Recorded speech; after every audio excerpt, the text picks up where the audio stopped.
सातारा लोकसभा मतदारसंघातला तुतारीचा उमेदवार मुंबई कृषी उत्पन्न बाजार समितीच्या मुतारीत घोटाळा करतो हे खूप लांछनास्पद आहे असं म्हणत नरेंद्र पाटील यांनी शशिकांत शिंदे यांच्यावरती टीका केली।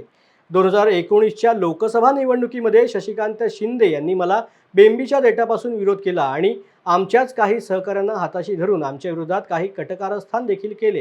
याचं रिटर्न गिफ्ट त्यांना देण्याची संधी आता आली असं त्यांनी मत व्यक्त केलंय। सातारा जिल्ह्याचा तुतारीचा उमेदवार हा मुंबई कृषी उत्पन्न बाजार समितीमध्ये मुतारीमध्ये घोटाळा करतो हे खूप लांछन पद्धत आहे, खूप वाईट वाटतं आणि अशा व्यक्तीला उमेदवारी मिळते तर मग पवारसाहेबांना आम्ही काही बोलूच शकत नाही। राहिला मुद्दा 2019ला त्यांनी पोटाच्या बेंबीच्या देठापासून त्यांनी मला प्रत्यक्षात विरोध केला।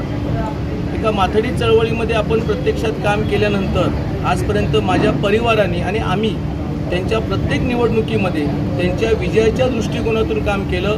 मग शेवटचा विजय त्यांचा कोरेगाव मतदारसंघातून झाला, परंतु 19ला त्यांनी ज्या पद्धतीनं आमच्या काही सहकाऱ्यांना हाताशी धरून आमच्या विरोधामध्ये जे काही कट कारस्थान लाभलं, नक्कीच त्यांना रिटर्न गिफ्ट म्हणून कुठेतरी देण्याची मला संधी आलेली आहे।